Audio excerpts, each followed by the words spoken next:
The Liberal Party of Canada is in a downward spiral, and they are going into full panic mode, especially since there is a massive narrative, a massive push right now to get Greg Fergus, the current House Speaker of Canada, to be fired or to have him resign. And that's what we're going to be taking a look at today. Welcome back to the channel. Welcome back to another video, everybody. Before we get into it, I want to encourage everyone to smash like button, subscribe if you haven't yet already. Just a gentle reminder that this is indeed the extra channel, and I would super duper appreciate it if you guys showed this channel the same love that you do the other ones. Without further ado, let's get into this video here. You have the polls. Conservatives still sitting at 211 seats. Bottom line 184. Top end 232. 99% likely winning the most seats. 99% likely of winning a majority government. So everything there is looking great. What's really coming back to bite Trudeau in the ass before we get into the Greg Fergus stuff is the fact that Trudeau says housing in Canada must retain its value, which means that he's going to do everything that he possibly can through influence, through his speeches, through policies to make sure that the pricing of houses does not come down, and this is the new baseline in Canada. Yeah, I don't think that anyone really wants to hear that.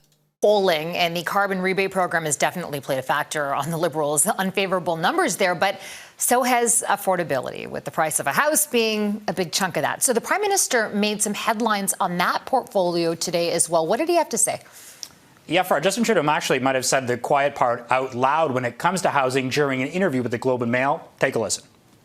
But housing needs to retain its value. It's a huge part of people's potential for retirement and future and nest egg. So, yes, we need to keep housing stable and valuable. Now, that sounds great if you own a property. No one wants to lose money. But if you're a potential first-time home buyer, the kind of people the Prime Minister is desperate to win over, that's not what you want to hear, because right now, according to RBC, it's never been more unaffordable to buy a home in Canada, with an average household needing to spend 63% of their income to buy. And in Canada's most expensive market, Vancouver, that number jumps to 106% of a salary. So if prices don't come down, the young people Trudeau is promising generational fairness to likely won't be able to buy a house, an idea backed up today, Farah, by the Prime Minister's own federal housing agency that predicted prices will continue to increase over the coming years. So Trudeau is admitting to screwing over the younger generation, the people that don't really have anything as of yet because they're not, they haven't been in the workforce for very long. They're new to contributing to the economy.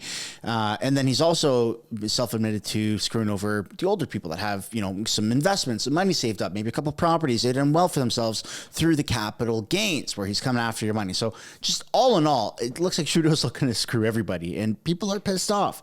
And a lot of people are very pissed off, speaking of being pissed off, with Greg Fergus. Now, where Conservatives federally have tabled a motion to remove Speaker Greg Fergus over partisan language that appeared in an ad that he was in. CTV's Colton Prale is live now with more on this story, and it's really starting to bubble up here. So what's behind this latest push to push Speaker Fergus from his position, Colton? It was an invitation to a summer night with Greg Fergus, a fundraising event for the Speaker meant to help fuel his re-election campaign in the next election. Now, the event was cleared by the House of Commons clerk. He was allowed to host it. Where it went wrong was the copy that was on the digital invitation on the Liberal Party website. In it, it pointed to reckless policies from Pierre that would hurt Canadians' health, safety, and pocketbooks. The Conservatives took issue with that, and that is what's driving this latest complaint and these latest allegations of more partisanship from a speaker who is supposed to be nonpartisan. Now, the Liberal Party has since apologized. They say that is their template boiler copy that goes automatically and that Fergus was unaware that it was going to be placed there. The NDP are backing him. The Liberals appear to be backing him. But this is another incident for a speaker who has been dealing with these since the beginning of his election in October, and even prior to that, there were concerns about his partisanship. A vote will happen on this at 10 o'clock this morning. Whether or not he's ousted, that part is still to be seen. It's unlikely, though. The Conservatives and Bloc both appear to be set to vote against the Speaker, hoping to remove him. But right now, he still looks to have enough support from the Liberals and NDP to maintain his position. It's been a tumultuous time for Speaker of the House. Anthony Rota went out after the Nazi was in the House of Commons during the Zelensky visit. Not Rota, but of course Fergus, has had some issues before. Colton, you mentioned the NDP and Liberals. What about the Bloc? What about some of the other independent members? Do we have a sense of where their votes may be going today? And could Fergus survive in about 20 minutes' time? At this point, it's likely he will survive. The Bloc appears to be set to vote against him. Both the Conservatives and the Bloc do have issues with the Speaker of the House. Now, the Liberals have said that it's the Conservatives holding a grudge against Fergus, especially after Fergus kicked out Pierre Poilievre from the House of Commons recently. The Bloc has issues with the Speaker for a number of different reasons. They say it's the decorum in the House, it's the ability to get stuff done. They say it's become untenable politically. They also say they have concerns specifically regarding his decisions that he's made in the House of Commons. While they did support the removal of Pierre Poilievre a couple of weeks ago, they say that they found some of his other decisions rather partisan. He's been too slow to act on Liberals. They commended him for quickly making Crystia Freeland withdraw a comment she made last week, but say that it's been too frequent, that he has been easier on Liberals than he has on other parties. And so they say that he needs to go, not for the same reasons as the Conservatives, but for their own reasons. Still, though, that's only about 150 members between those two parties. It's likely that he'll have enough support from the NDP and Liberals to maintain his position. All right, looks like we'll find out in about 20 minutes. I don't think so. I think a lot of people are going to be jumping on board with getting rid of Greg Fergus. You've seen the NDP, you've seen Jagmeet Singh be vocal about this. You've even seen Bloc Québécois be vocal about this. And now let's take a look at a CTV panel where they're actually openly discussing this with a Liberal MP on part of this panel. Wrong. And in my opinion, this is just another opportunity that unfortunately we're seeing come from Conservatives about finding another way to be absolutely disruptive in the House in order to try to, tear everything down and make our democracy dysfunctional. And that's what we're seeing right now. And I do take your point on what the Liberal Party said and this incident, if in isolation. But I think the point to the opposition parties, it's not just the Conservatives, to be fair, it's also the Bloc Québécois, is that this event did not happen in isolation. And they point to the video, for example, that Mr. Fergus had to apologize for back in December, in which he appeared in Speaker's garb for then interim Liberal leader of the Ontario Party, John Fraser. If there was nothing for them to be upset about, would that not be the case? What are they upset about exactly? This is the question. I mean, I come from the riding of the longest Speaker of the House of Commons, Peter Milliken. I'm fully aware of the engagements that Peter Milliken would have in our riding, both political and non-political, during his time as Speaker. Andrew Scheer himself, who was Speaker of the House of Commons, went and had fundraisers, not just in his riding, but in neighboring ridings to his constituency. So what are they upset about exactly? Mr. Fergus has language, right? but Mr. Fergus has not demonstrated himself to do anything that, at least by my observation and accounts that are out there, that Andrew Scheer and Peter Milliken, for those two examples, hadn't done in the past. Okay, Mr. Workington, let me take it over to you, because I think what the government is alleging is essentially your party has it out for Mr. Fergus. Do you? Well, I can tell you that Mr. Fergus is a very, very, very effective partisan Liberal. That has been demonstrated through his entire political career. He is past director. He used to run the Liberal Party of Canada. That was his job.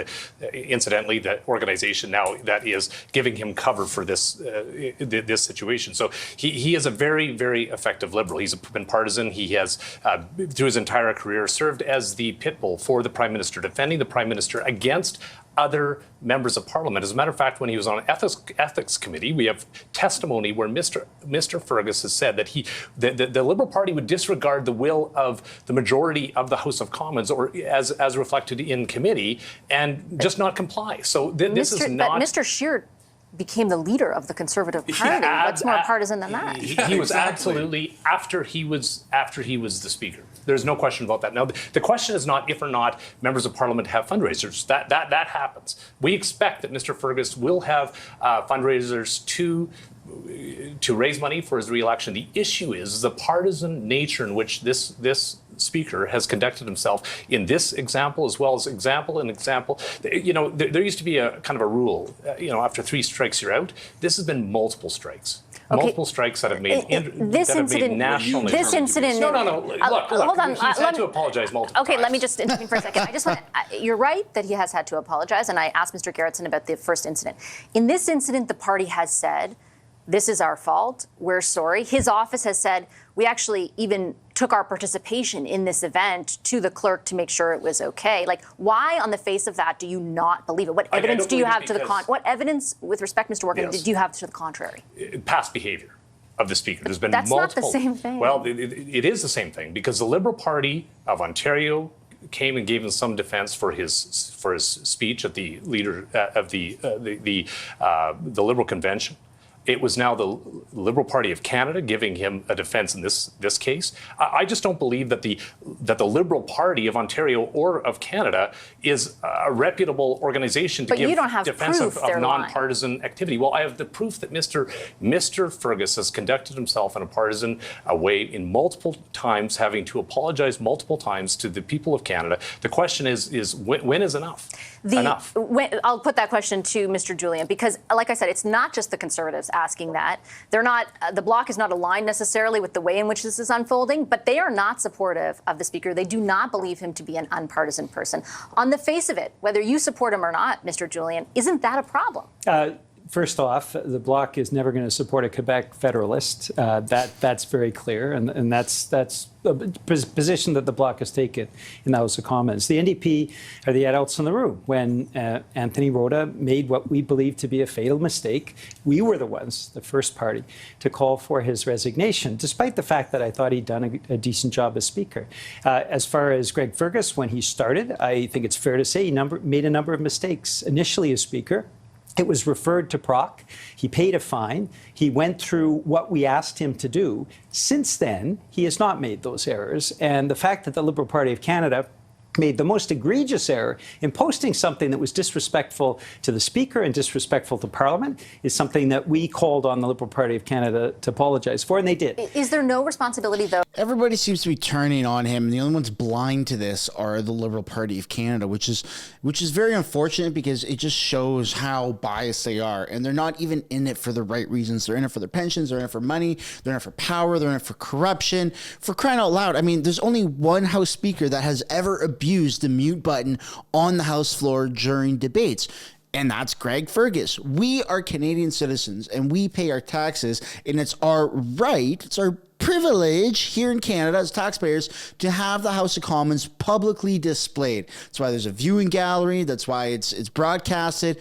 It's our right. And Greg Fergus takes that away day after day when he abuses the mute button, which has never, ever been done before. Correct me if I'm wrong, but I don't believe it's ever been done before by anyone ever. And that's why I stand firmly with the narrative that Greg Fergus has to go. It pisses me off when I stream on House of Canada, among all his other ethics violations. But let me know down below in the comments how you feel about this. Should Fergus hit the road, Jack, or should he stay? That's where we're going to end the video, folks. On your way out, I'd like to encourage you guys to smash the like button, subscribe if you haven't yet already, and I'll see you in the next one. Bye for now.